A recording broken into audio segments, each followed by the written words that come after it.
The alien ship came down from the sky like a falling star, but it didn't crash. It landed smoothly in the middle of Geneva, right in front of the United Nations building. People ran and screamed at first, but the ship just sat there, waiting.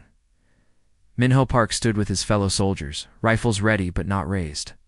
He was a captain in the Earth Defense Force. This was the moment they'd been training for since humanity first detected alien signals 3 years ago. His heart pounded in his chest, but his hands were steady. The ship's door opened with a hiss of strange-smelling air. The creature that walked out had 4 eyes, purple skin, and moved like water flowing uphill. Behind Minho, someone gasped. He couldn't blame them. This was Ambassador Velthrix, and he looked like something from a nightmare. "I am here to speak with Earth's leaders," the alien said. His voice came from a small device on his chest, translating his words into perfect English. "Gather them. What I have to say concerns your entire species." 6 hours later, every important person on Earth was watching. Presidents, prime ministers, generals, scientists, they all sat in the Great Assembly Hall or watched on screens from their own countries. Minho stood guard at the back of the room next to Lieutenant Ji-Wan Choi. She was young, brilliant, and scared. He could see it in her eyes. Dr. Yuna Kim sat at the front table, representing Earth's Science Division. She'd studied every piece of data they had on aliens. She knew more about them than anyone else on the planet. But even she looked nervous as Velthrix began to speak. "Your species has broken galactic law," the alien announced. His 4 eyes scanned the room like he was looking at insects. "You developed faster than light travel without permission. You left your solar system without authorization. The Galactic Council has been watching you, and we have made our decision." The hologram appeared above the assembly floor, showing hundreds of worlds. Each one had a mark over it, a symbol Yuna recognized from her studies. It meant conquered. "These worlds all belong to the Council now," Velthrix continued. "They provide us with resources, workers, and technology. Now, Earth will join them. You will give us 70% of your metals each year. You will give us 40% of your food. And you will give us 30% of your people to work in Council territories across the galaxy." The room exploded. People shouted in dozens of languages. Some screamed in rage, others in fear. Minho's hand went to his pistol before he stopped himself. Shooting the ambassador would feel good for about 5 seconds. Then Earth would be destroyed. Furthermore, Velthrix said, speaking over the noise like it didn't matter, "You will destroy all your military ships. The Council will protect you now. You don't need weapons anymore." Yuna stood up slowly. Her voice cut through the chaos. "And if we refuse?" The alien's translator actually seemed to laugh. "Refusal?" 43 species have heard these same terms. All of them asked the same question. "Do you know how many refused?" "How many?" Yuna asked. "None," Velthrix said. "Because 15,000 Council warships are currently 3 light years from your system. If you refuse, they will come. They will destroy your military bases. They will bomb your cities until you surrender. Compliance now is much easier than compliance later. Trust me on this." Minho felt sick. 3 billion people. That's what 30% of Earth's population meant. 3 billion humans sent away to be slaves on alien worlds. The metals and food were bad enough. People would starve. Industries would collapse. But taking people, that was something else entirely. "How long do we have to decide?" asked Minister Huno Lee, who ran Earth's Defense Council. "You have 24 hours, Velthrix said. 1 rotation of your planet, then I will return for your answer. Choose wisely, humans. Every species that refused is now extinct. Every species that accepted is still alive. The mathematics are simple." Alien turned and walked back to his ship.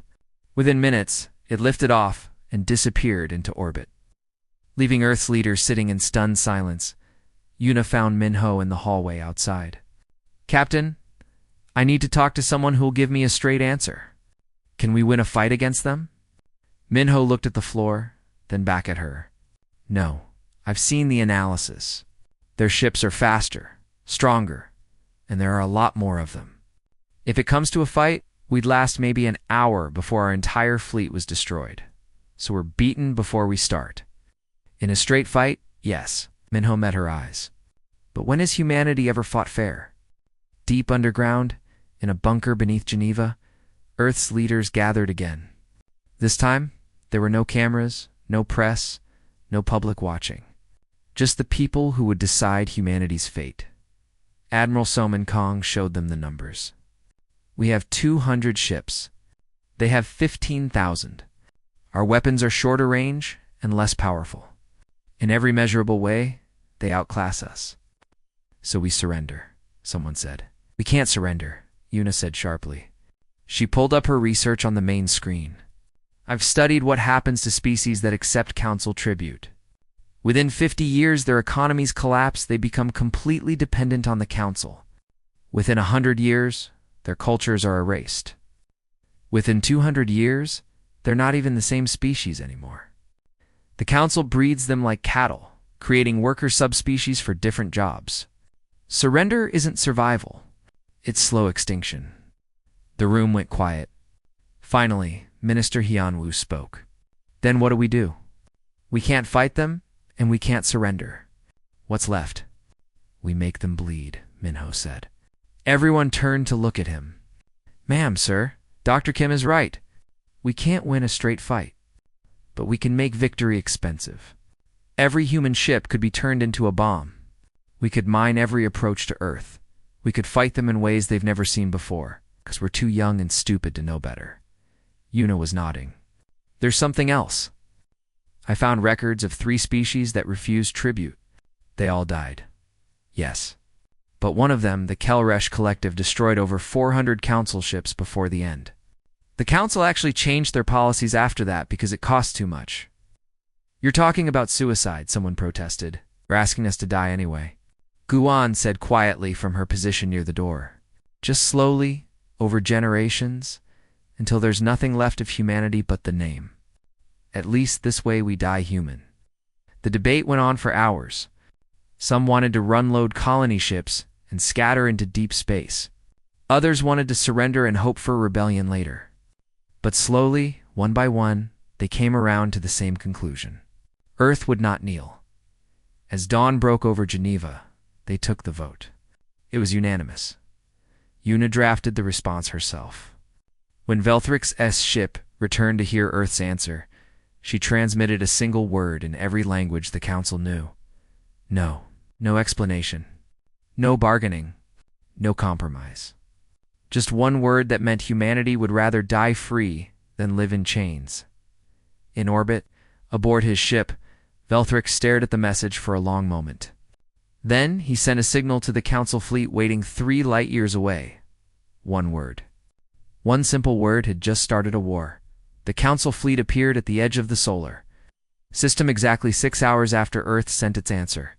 15,000 ships, each one a weapon of incredible power. All coming to teach humanity a lesson the galaxy would never forget. But they didn't rush in. They took their time, moving slowly, letting Earth see them coming. Fear was part of the strategy. Minho stood on the bridge of the EDF Indomitable, watching the sensors as thousands of red dots appeared on the screen. Each dot was a ship that could probably destroy his vessel with a single shot. He should have been terrified. Instead, he felt strangely calm. All crew to battle stations, he ordered. This is not a drill. I repeat, this is not a drill. Around him, men and women moved to their positions. They'd trained for this. They'd known it was coming. Giwan took her seat at the weapons console, her fingers already dancing across the controls, bringing targeting systems online. Captain, she said quietly, I'm scared. Me too, Lieutenant. Me too. On Earth, Yuna watched from the command center deep under Geneva. The room was full of screens showing every defense system humanity had. Satellites tracked the alien fleet. Ground-based telescopes recorded everything. If humanity died today, at least the images would survive for someone to find someday. They're splitting up, Admiral Soman reported from her position at the lunar base. Looks like they're sending one ship forward. A destroyer? If our classifications are right, they want to show us how outmatched we are. Minister Hunhua stood beside Yuna, watching the tactical display. Let them come. We knew this would happen. Captain Park, you have your orders. Show them what happens when you threaten Earth. The Council destroyer came in fast, its shields glowing with purple energy. On its bridge, the alien commander was confident. He'd done this before destroyed primitive ships, watched species realize too late that resistance was suicide. This would be quick. But Minho wasn't planning to fight fair. Helm full reverse, he ordered.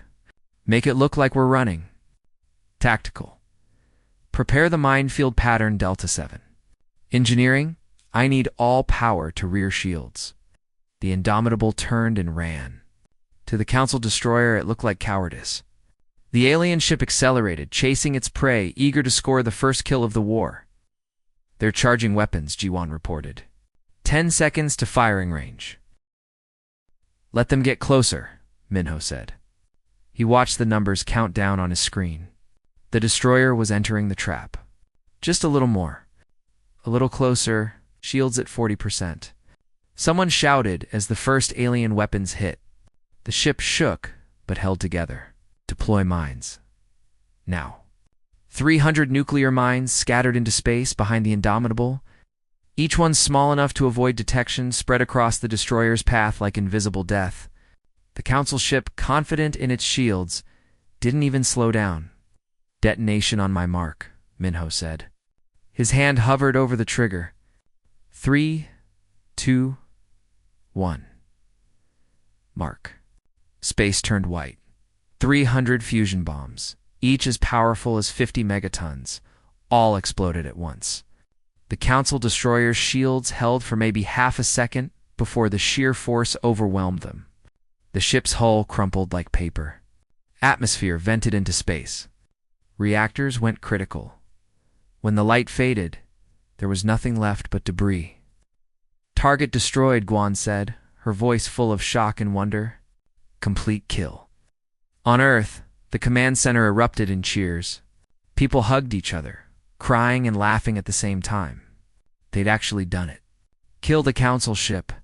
Humanity had drawn first blood, but Yuna didn't celebrate.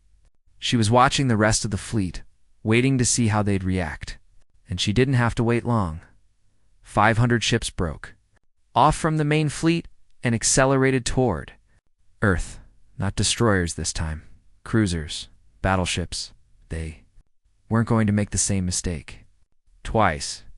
Here they come, Admiral Soman said. All ships, battle formation Gamma. We're not going to get another easy kill. Time to earn our pay. What followed was the longest 3 hours of Minho's life. The human fleet scattered, using their speed advantage to strike at the edges of the Council formation. They'd set up minefields in advance, hidden in the orbits of asteroids and dead satellites. Every time Council ships advanced, they ran into another trap. But the aliens were learning. They started using drones to clear paths. They tightened their formation so explosions would be absorbed by shields. They began hunting human ships with deadly efficiency. Minho led his ship through the chaos, dodging plasma fire that could vaporize his vessel in one hit. Jiwan coordinated point defense, shooting down missiles and drones. Chief Engineer Doyon kept the engines running at dangerous levels, pushing the ship beyond what it was designed to handle. Captain, we've lost the Defiant, Admiral Soman reported, and the Courageous, and the Steadfast. The names kept coming. Good ships. Good people. All dying to buy Earth a few more hours? How many Council ships have we killed? Minho asked. 42 confirmed, Soman replied. But we've lost 63 of ours. The math isn't working in our favor. Minho knew she was right. They were trading losses at almost 2-1, and the Council had numbers they didn't. Eventually, simple mathematics would win. The Council fleet would reach Earth, and that would be the end. Unless they tried something insane. Admiral Minho said slowly, I think it's time for Pattern Omega. There was a long silence on the command channel. Pattern Omega was the last resort, the plan they'd hoped they'd never use. It was desperate, dangerous, and would probably kill everyone involved. But it was all they had left, Greed Salman finally said. All ships fall back to lunar orbit. I repeat, Fall back to Luna. We're going all in. The human fleet began retreating, and the Council fleet followed, thinking they'd broken Earth's defense. They had no idea what was waiting for them at the moon, in the lunar shipyards. Dozens of incomplete ships floated in various stages of construction. They had engines, reactors, and basic hull plating. But no life support, no weapons, nothing that would normally make them useful. But they had mass. Lots of mass. And that was enough. Start loading every nuclear warhead we have left, Admiral Soman ordered. Put them on these incomplete ships. We're going to turn them into the biggest missiles the galaxy has ever seen. Una watched the preparations from her screen on Earth. The plan was brilliant and horrible at the same time. The incomplete ships would attempt FTL jumps from inside Luna's gravity well, something that was supposed to be impossible. The gravitational forces would tear the ships apart. But if they could appear in the middle of the Council fleet before disintegrating, and if the nuclear warheads detonated at the right moment... This is insane, Minister Hyunwoo said. Yes, Yuna agreed. But it's our kind of insane. The Council fleet moved into position around the moon, preparing for the final assault. Velthrix watched from his flagship. Already planning the bombardment of Earth, the humans had fought well, better than expected. But the end was inevitable now. Then 20 incomplete human ships powered up their FTL drives. Alarms screamed across the Council fleet as sensors detected the impossible faster-than-light activation inside a gravity well. What are they doing? Velthrix demanded. The human ships vanished and reappeared 3 seconds later. Right in the heart of his fleet, the ships were already tearing themselves apart from gravitational stress. Metal screaming and reactors overloading. But they'd made it. Impossibly, suicidally. They'd jumped directly into the Council formation. Then 400 nuclear warheads detonated simultaneously. The explosion lit up the dark side of Earth like a new sun. 217 Council ships simply ceased to exist, vaporized in an instant. Another 93 were crippled, drifting wrecks leaking atmosphere and radiation. For the first time in thousands of years, the Galactic Council fleet retreated. 3 days of silence followed the battle. The Council fleet pulled back to the edge of the asteroid belt, neither advancing nor retreating further. Human ships, what remained of them, patrolled the inner system like wounded animals guarding their territory.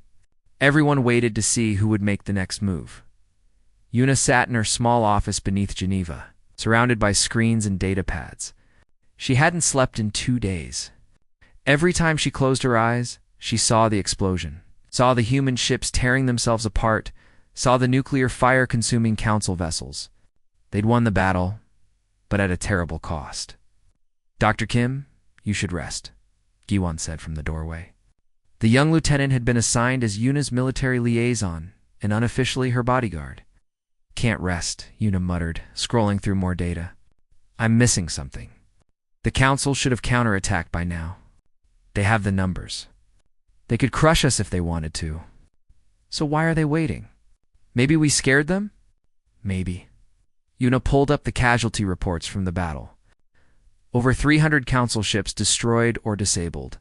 That was more than they'd lost in 3 centuries. Or maybe they're calculating whether finishing this war is worth the cost. That thought had been growing in her mind since the battle ended. The Council ruled through overwhelming force and economic control. But what happened when the force became too expensive? What happened when a subject species-made conquest cost more than it was worth? I need to talk to them, Una said suddenly. Talk to who? The Council? Juan looked alarmed. Doctor, they'll kill you. Maybe, or maybe they'll listen. Una was already pulling up communication protocols. The Council isn't stupid. They're bureaucrats and merchants as much as warriors. Everything they do is about profit and control. We just proved that conquering us will be very, very expensive. So maybe we can negotiate. Within an hour, she was presenting her idea to Earth's leadership. Minister Hyunwoo listened carefully, his face unreadable. Admiral Soman looked skeptical, but interested. Captain Minho, attending via video link from the Indomitable, was the first to speak. You want to offer them a deal? After they tried to enslave us. I want to offer them an alternative to continuing a war that's already cost them more than they expected, Yuna corrected. Look at the numbers. We have maybe 40 functional ships left. No mines, low ammunition, exhausted crews. When they attack again, we're finished. But if I can convince them that even winning will cost too much, they might negotiate. Hyunwoo finished. It's risky. Everything we've done has been risky, Yuna pointed out. This is just a different kind of risk. The vote was close, but they approved her plan. 6 hours later, a single human shuttle left Earth, heading toward the Council flagship. Yuna sat alone in the passenger compartment, trying not to think about the fusion bomb hidden in the cargo bay. If things went wrong, she'd take Velthrix with her. The docking procedure was surprisingly professional. The Council crew didn't even search her ship with her.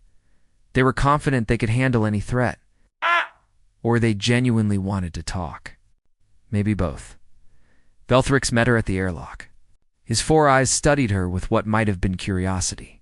Dr. Kim, your species continues to surprise me. I expected many things after your victory, but a diplomatic visit was not among them. Then you don't understand humans very well, Ambassador, Yuna replied. We're full of surprises. He led her to a conference chamber where 3 other council members waited. Yuna recognized their species from her research: the Nathara, the Hive Collective, and the Synthesis. Between them, they represented most of the council's military command. The tribunal that will decide your fate, Velthrix explained. Yuna sat down and activated her datapad, projecting information for everyone to see. Before we talk about punishment or surrender, let's talk about economics. She showed them charts and graphs, numbers that she and Minister Hyunwoo had spent 3 days calculating. The council operates on resource extraction. 73 species provide tribute in exchange for protection and trade access. It's a stable system that's worked for thousands of years. Until you, the Nathara representative said, its crystalline voice chiming. Till us, Yuna agreed. In 3 days, we destroyed more council ships than you've lost in 3 centuries. And we did it with primitive technology and desperation. Now, you can finish this war. You probably will finish it. But it's going to cost you at least 500 more ships, probably more. We'll mine every orbit, weaponize every satellite, turn our fleet into kinetic missiles. We'll make you pay for every meter of space. We accept those losses, Velthrix said coldly. Do you? Because here's the real problem. Una leaned forward. We're not the last species you'll encounter. Sooner or later, you'll meet others like U.S. species that would rather die than submit. And now, thanks to us, they'll know it's possible to hurt you. They'll know the council can bleed. The room went quiet. Yuna pressed her advantage. Every species you've conquered submitted because they thought resistance was futile. We've proved otherwise. When word spreads in, it will how many of your 73 subjects will reconsider their tribute. How many will rebel? We will crush them, the Mercury-like synthesis representative stated. At what cost? Yuna challenged. You rule through economic control and overwhelming force. But if the force gets too expensive and the economics break down, what's left? How many rebellions can you afford to fight? She pulled up her final presentation. I'm proposing an alternative. Not tribute. Not subjugation. Partnership. Partnership. Velthrix's S-translator made it sound impossible. Yes, because we have something you need: innovation. Look at our tactics. Our mine deployment. Our FTL jump from inside a gravity well. Your own scientist said that was impossible. We did it anyway because we didn't know we couldn't. That's what a young species brings: the ability to solve problems in ways you've forgotten. Yuna showed them technical data. Economic projections, political models.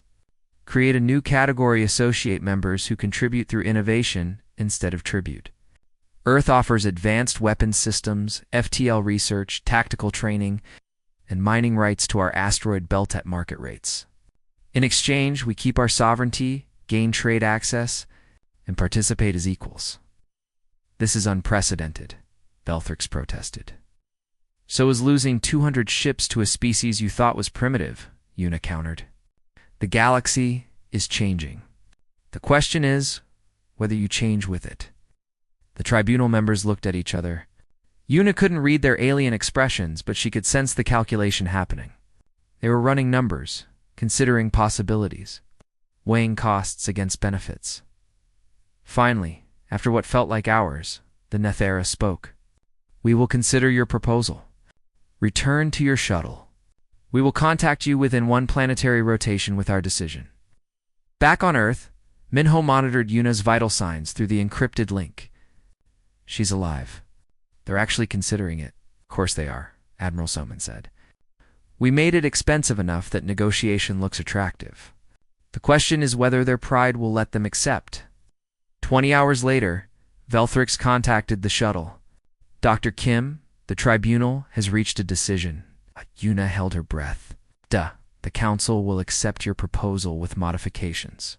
Details to follow." The negotiations took 6 more days. 6 days of arguing over every detail, every clause, every implication of the agreement. Una barely slept, living on coffee and determination while Velthrix and his team tried to claw back every advantage they could. But slowly, word by word, the treaty took shape. Article 7 is non-negotiable, Una said firmly on the 4th day. Earth maintains complete sovereignty over the Sol system. No council ships enter without permission. No council bases on our worlds. No exceptions. And if there's a security threat, the Hive Collective representative buzzed. Then you ask for permission and explain the threat. We're partners, not subjects. Partners communicate. Velthrix's S4 eyes narrowed. You drive a hard bargain for a species that was nearly conquered. Nearly only counts in horseshoes and hand grenades, Una replied, using an Earth idiom that the translator struggled with. We're negotiating from a position of mutual interest, Ambassador. You want our technology and our tactical innovations.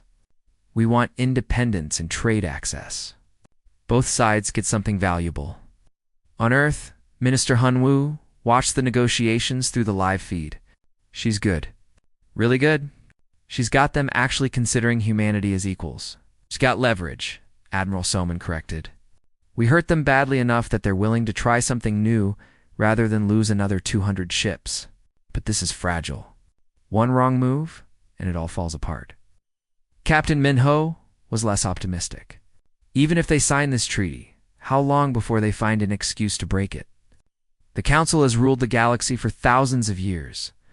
They're not going to let one battle change everything. They won't have a choice. Una's voice came through the speaker. She'd been listening. That's the beautiful part of this treaty.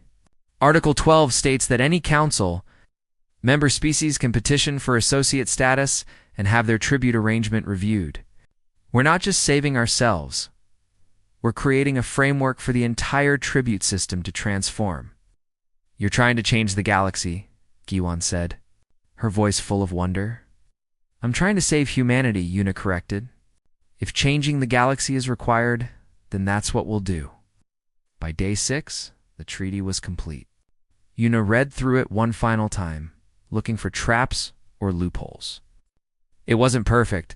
The Council had insisted on some provisions that made her uncomfortable, like the requirement that Earth provide military ships for Council peacekeeping operations. But the core was solid. Humanity would be free. One last question, Velthrix said as they prepared for the signing ceremony. Why? You could have run. Loaded colony ships and scattered into deep space. Some of your species might have survived beyond our reach. Why stay and fight? Una thought about that for a long moment, because running means living in fear forever. Fighting meant we could win or die free. And now, negotiating means we can live free. That's always been worth any risk. The signing ceremony was broadcast across Earth and transmitted to every Council world. Humans and aliens watched as Dr. Una Kim and Ambassador Velthrix placed their marks on the treaty, officially making humanity an associate member of the Galactic Council. On Earth, celebrations erupted. People danced in the streets, crying and laughing. They'd been hours from extinction just days ago. Now they had independence, trade rights, and a future among the stars. But not everyone was celebrating. In the military command center, Admiral Soman studied the treaty with a critical eye. This is good, but it's not over.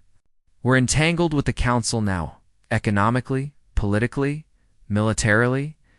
We've traded the threat of conquest for the complications of partnership. Is that a bad thing? Minho asked. It's a different thing. Potentially better, potentially worse. We'll have to navigate carefully. Minister Hyunwoo joined them, reading through the provisions. Article 18 concerns me. We're required to provide ships and crews for Council peacekeeping. That means sending our people into Council operations, under Council command in some cases, with human officers maintaining final authority over human personnel, Salmon noted. Yuna got that clause in on day 5. It's not perfect, but it protects our people from being used as cannon fodder. And Article 12? Minho asked. That's the game changer, Hyunwoo said with a smile. Any species can petition for associate status. The Council agreed to review tribute arrangements. In bureaucratic language, that means they're admitting the system might need reform. Give it 50 years, maybe less, and the whole tribute model could collapse into actual trade agreements. Giwon was reading Article 23. We have to share our FTL research and tactical innovations. Aren't we giving away our advantages? In exchange for access to thousands of years of Council technology, Salman pointed out. And we're not giving away everything just enough to make partnership valuable to them. We keep our edge in some areas while gaining in others.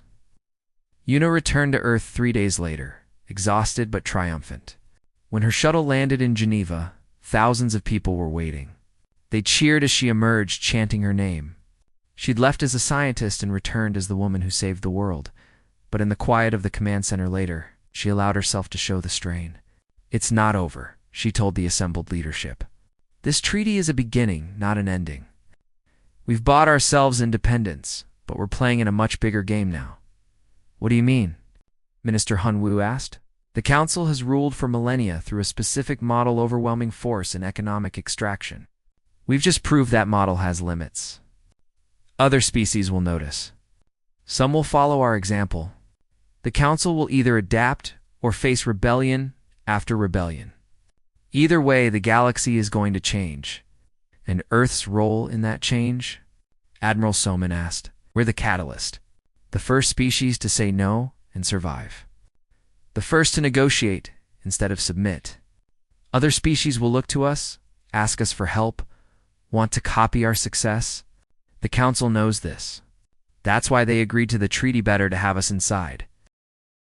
The tent, then outside causing trouble? Minho understood. We're not just independent. We're a threat to the entire system. The Council is keeping us close so they can control us. Or so we can influence them, Yuna countered. It works both ways. We're inside their power structure now. We have access, influence, the ability to push for change from within. Yes, they'll try to control us, but we'll be working to change them too. It's going to be a long, complicated game. It's better than being extinct, Giwon said. It's much better, Yuna agreed. Over the following weeks, the details of the treaty were implemented. Council trade ships began arriving, bringing technology and goods. Human ships departed for Council space, starting the cultural exchange programs. The asteroid mining rights were negotiated and established, and quietly, carefully, other species began making inquiries. A message from the Taldris Confederation asking about Earth's negotiations. A request from the Myron Coalition for information on associate status. The whispers were starting, spreading through the galaxy like wildfire. The Council had demanded tribute. Humanity had answered with one word, no. And now, that word was echoing across the stars, carrying with it the possibility that the galaxy's ancient order might finally change. IX, months after the treaty signing. Captain Minho Park stood on the bridge of the Indomitable, watching as the ship prepared to depart on its first Council mission. The ship had been repaired and upgraded with new technology, a mix of human innovation and Council engineering that made it faster and more powerful than before. All systems ready. Captain Chief Doyen reported. FTL drive is online. Course is set for the Outer Rim. What's the mission again? Jiwon asked from Tactical. Peacekeeping, Minho said with a slight smile. The Vryn and Kelter species are having a border dispute. Council wants neutral observers to prevent it from escalating to war. We're the neutral observers? Us? Neutral? We're the species that nearly went to war with the Council 6 months ago. Exactly. That's why they chose us. Both the Vryn and Kelter know we're not Council puppets. They'll trust our judgment more than a traditional Council ship. It was a smart move by the Council, Minho had to admit. Using humanity's reputation for independence as a diplomatic tool, it showed how much had changed in 6 months. On Earth, Dr. Unikim was packing for a different kind of mission. She'd been appointed Earth's first ambassador to the Council's capital world. It was a position of great honor and greater responsibility. Everything she did would be watched, analyzed, and judged by 73 species and the Council leadership. Are you nervous? Minister Hunhua asked, helping her review the diplomatic protocols. Terrified, Yuna admitted. I'm a scientist, not a diplomat. 6 months ago, I was studying alien biology in a lab. Now, I'm representing humanity to an entire galaxy. You negotiated our independence. You changed the Council's entire approach to new species. I'd say you're qualified. Negotiating when Earth's survival was at stake was easier. I had nothing to lose. Now I have to maintain relationships, build alliances, navigate politics. It's a different skill set, Hunhua smiled. You'll be fine. You have the most important diplomatic quality. You genuinely care about making things better. The Council is used to ambassadors who just protect their own interests. You'll be refreshing. The embassy ship departed 2 days later. Yuna stood at the observation window, watching Earth shrink behind her. Guan accompanied her as military attaché and unofficially as a friend. They'd grown close during the negotiations. Do you think it will work? Juan asked. This whole partnership thing? I don't know, Yuna said honestly. The Council has operated the same way for thousands of years. Changing an institution that old and powerful won't be easy. But we've proved change is possible. That's something. The journey to the Council capital took 3 weeks, even with FTL travel. When they finally arrived, Yuna got her first look at Nexus Prime, the massive space station that served as the Council's seat of government. It was beautiful and terrifying, a structure the size of a small moon, home to millions of beings from across the galaxy. The reception was formal and cold. Council officials greeted her with careful politeness, but she could sense the resentment beneath. Humanity had forced them to adapt, to change, to admit their system had flaws. They weren't happy about it, but there were others, representatives from smaller species, from worlds that had submitted to tribute centuries ago, who looked at her with hope. A few even approached her privately, asking questions about Earth's negotiations, about how to petition for associate status. You're becoming a symbol, Juan observed one night in their quarters. People see you as proof that the Council can be challenged. That's dangerous, Yuna said. The Council tolerates us because we negotiated. If we start encouraging open rebellion, they'll find a way to eliminate the threat. So, what do? I walk a very careful line. Help species who want to negotiate, but discourage violence. Push for reform from within the system, rather than destruction of the system. It's not as satisfying as revolution, but it's more likely to actually work. Meanwhile, the Indomitable reached the Vrinkelter border. What Minho found there was complicated. 2 species, who had been neighbors for centuries, now fighting over resource-rich asteroid fields. Both sides had legitimate claims. Both sides had legitimate grievances. This is what the Council does, Minho realized. They mediate disputes like this across the galaxy. It's not all conquest and tribute. There's actual governance happening. Does that make the tribute system okay? Giwan asked over the come from Earth. But it makes the Council more complicated than we thought. They're not just conquerors. They're administrators, peacekeepers, and traitors too. That's why they've lasted so long. They provide actual value to member species, even while exploiting them. The mediation took 2 weeks. Minho worked with both sides, finding compromises, building trust. In the end, the Vryn and Kelter agreed to joint development of the disputed territory, with profits shared equally. It wasn't a perfect solution, but it prevented war. "You did well, Captain," Admiral Soman told him when he reported back. "The Council is pleased with your performance. They're already asking for human peacekeepers for other missions. Is that good or bad?" Minho asked. "Both. It means they value us, trust us in important roles. But it also means we're getting deeper into their system. We need to be careful not to become what we fought to avoid." 1 year after the treaty, Dr. Unikim stood before the full Council Assembly to give her first official report on Earth's progress. Every species sent representatives. The chamber held thousands of beings, all watching her. "Honored Council members," she began, her voice steady despite her nerves. "I stand before you as proof that the galaxy can change. 1 year ago, Earth faced a choice: submit or die. We chose a third option. We negotiated. We found a path that benefited both humanity and the Council." She pulled up data showing Earth's contributions, technological innovations, successful peacekeeping missions, economic growth through trade. This is what partnership looks like. Not exploitation, but mutual benefit. Not tribute taken by force, but value created through cooperation. Then she showed them something else: petitions from 12 other species requesting associate status reviews. Earth isn't unique. These species want what we have: independence with partnership. The old model assumed only 2 options: conquest or isolation.